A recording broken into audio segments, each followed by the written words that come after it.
février et enfin en avril, pour tourner le printemps, quelques jours en avril. Et c'est marrant parce que ça se sent pas du tout le film, Ça se sent parce qu'il y a les saisons quand c'est même. vraiment fluide. Oui, mais le montage a été compliqué, a été très long. Il a été long, il n'a pas été compliqué à cause de ça, parce que d'un côté ça simplifie des choses. On tournait quasiment dans l'ordre chronologique, donc ça donne des inconvénients, c'est-à-dire c'est plus compliqué en termes de plan de travail, c'est un peu plus... Mais il y a aussi des économies dans cette manière-là, parce qu'on n'est pas obligé de tout recréer autour, de faire croire qu'il fait froid ou il fait chaud. Et pour les acteurs, c'est vraiment... Même pour l'équipe, de voir que le printemps est vraiment là, ou le froid est vraiment là, c'est vraiment le nouvel an. Quel est ton rapport à la langue bretonne ?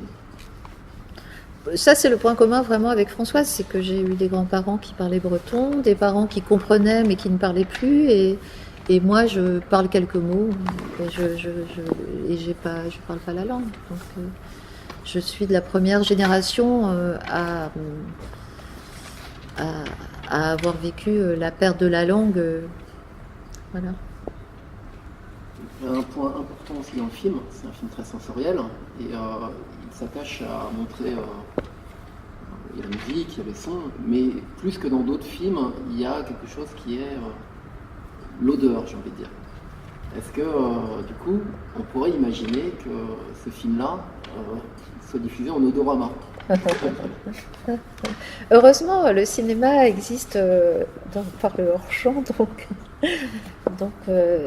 donc oui, il y a beaucoup de choses du film qui existent dans le hors-champ. Je pense que quand tu mentionnes l'odeur, c'est aussi parce que la manière dont on a travaillé le son est fait avec énormément de couches.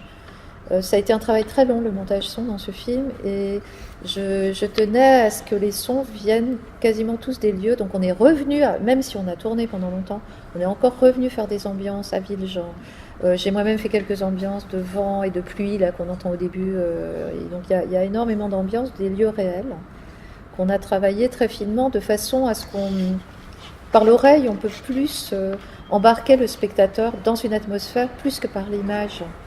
Et le son installe une relation au lieu et justement à une réalité sensorielle qui est plus forte. Donc, ça a été fait à Rennes, le montage son ? Non, le montage image, on a commencé à Rennes, à Villejean, et on a continué à Paris. Et le montage son a été fait à Paris. Oui. Mais on est revenu pour faire des prises de son. Je vois pas son nom là, mais il me semble avoir vu Robin Campillo à la fin du générique. Oui, Robin, il est intervenu comment, bon, on est amis, on échange beaucoup sur le... C'est lui qui a fait Les Revenants. Oui, c'est ça, et Les Eastern Revenants Boys. Et Eastern Boys, okay, ouais. Et en fait, le scénario était long et on voulait raccourcir le scénario avec ma productrice. Enfin, évidemment, mes producteurs voulaient qu'on raccourcisse. Donc Robin est venu une fois le scénario fini. J'avais même commencé à tourner. Et entre les périodes de tournage, on essayait de voir ce qu'on pouvait couper. Mais en fait on n'a pas réussi vraiment à couper. Mais du coup, ça a été des conversations qui ont nourri aussi le scénario. Il y a eu un effet de densification sans cesse du film. Il s'est nourri de tout ce qui se passait, y compris des conversations que j'ai eues avec Robin qui étaient très intéressantes justement sur le thème de la transmission. C'était pour réduire un peu le... Oui, on voulait couper, on n'a pas coupé beaucoup, on coupait, mais en fait, à un moment, un film, il a une durée. C'est-à-dire que si on coupe un bout de dialogue, ça revient par autre chose. Et ça, vraiment, on coupe un bout de dialogue, mais ça va revenir, on va être obligé de rallonger le temps, par exemple, de silence entre les deux personnages. Donc, effectivement, c'est mieux, d'ailleurs, c'est plus du cinéma. Mais il y a un truc de durée qu'on n'arrive pas à réduire, quoi. Le film a obtenu le prix Fritchi à Locarno. Vous le sentiez quand vous l'avez présenté là-bas, qu'il se passait quelque chose ? Non, mais à Locarno, le film a beaucoup plu. Hein. C'est vrai qu'il y avait, je pense parce que c'est des italianophones, cette partie de la Suisse, donc il y a beaucoup d'Italiens.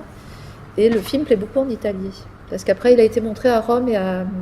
J'ai trouvé qu'il y avait une réaction par rapport à d'autres endroits, par exemple Séville, où il n'y a pas eu c'était différent, c'était plus controversé l'accueil.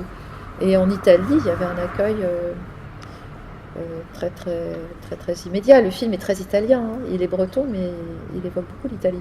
Par exemple, toute la partie sur l'histoire de Cimabue qui est racontée en voix off là, de Vasari. Il est beaucoup question de la Renaissance italienne, même si c'est un tableau de Poussin. C'est un tableau c'est Poussin italianisant. Donc en fait, beaucoup de gens pensaient que j'aurais un prix puisqu'on était en compétition internationale. J'ai pas eu de prix du jury, mais on a eu ce prix et un prix pour Valérie Dreyfus aussi, décerné par des critiques italiens. Il y a une très belle critique dans le temps qui travaille ton travail à celui de Desplechin. Est-ce que tu prends ou est-ce que tu contestes? Moi, je me sens très différente de lui, pour beaucoup de raisons que je ne vais pas énumérer parce que voilà. Je pense qu'on a deux points communs. Je pensais qu'on en avait qu'un, mais quelqu'un m'a fait penser à un autre. C'est qu'il admire beaucoup René, et je pense que René m'a influencé, même si c'est d'une autre manière que lui. Parce que justement, c'est aussi la dimension de René. Il s'appelle René parce c'est René. C'est un nom breton en fait. René, ça veut dire René. Il était du Morbihan. Il est des Vantais, je crois. Oui, mais René, ça voulait dire un René. Enfin, tu vois ce que je veux dire, comme si je t'appelle. Voilà. Et puis. C'est universitaire aussi. La transmission. Ouais, peut-être. Je sais pas si la transmission intéresse Desplechin. Je suis pas sûre que c'est pas non plus le monde universitaire plus. Enfin, peut-être. Celui que lui a connu. Peut-être, je sais pas. Et puis en fait, il admire Joyce aussi. Donc ces deux influences-là, c'est plutôt par un effet, si on remonte, parce qu'en fait, je pense avoir une approche du monde, de la société, des relations entre les humains, une approche politique très différente de lui. Et même avec des désaccords. Voilà. Mais je pense qu'il y a cette dimension romanesque, issue de René dans le cinéma et de Joyce par la littérature, qui sont des points communs. Dans Chevauchement roman, des histoires entre les personnages correspondent beaucoup au genre, si on peut dire comme ça, du film choral. Est-ce que c'était un point de départ, une envie? Oui, je voulais faire un film choral. Oui, absolument. Est-ce qu'il y a eu un fil conducteur? Parce qu'il y a deux jolis portraits et puis après le film embarque ailleurs. Est-ce qu'il y avait un fil conducteur qui permettait Le fil conducteur, c'était l'université.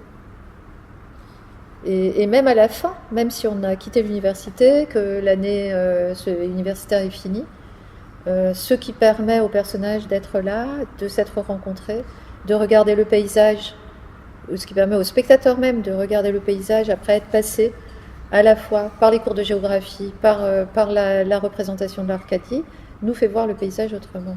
Voilà. Donc c'est un hommage à la nature, mais c'est un hommage aussi, à l'art, à la géographie. Y a pas de, j'ai pas voulu opposer la culture et la nature. Il n'y a pas de vision de la nature sans une représentation par la culture, que ce soit la vision de Cimabue ou de Poussin ou d'un géographe ou d'un ethnologue britophone. Voilà. Les humains sont des êtres de langage. Et c'est par ce passage, par tout ce qui nous est transmis dans nos humanités au pluriel, que nous pouvons voir et aimer la nature. Mais évidemment, le discompteur, le grand-père, dans sa relation à la nature, est mis à égalité avec Poussin. C'est une manière déjà de... Est-ce qu'une sortie est déjà prévue et une sortie est ultra prévue. Est-ce qu'on connaît le nombre de salles déjà dans lequel... Ah ça, il faut demander au distributeur. Non, je pense que le film sort le 2 mars. C'est pas je pense, c'est une certitude. Le film sort le 2 mars en Bretagne, à Rennes et dans l'ensemble de la Bretagne. Et il sort le 9 mars. Il se prolonge en Bretagne et sort le 9 mars dans le reste de la France. Merci beaucoup. Merci à vous.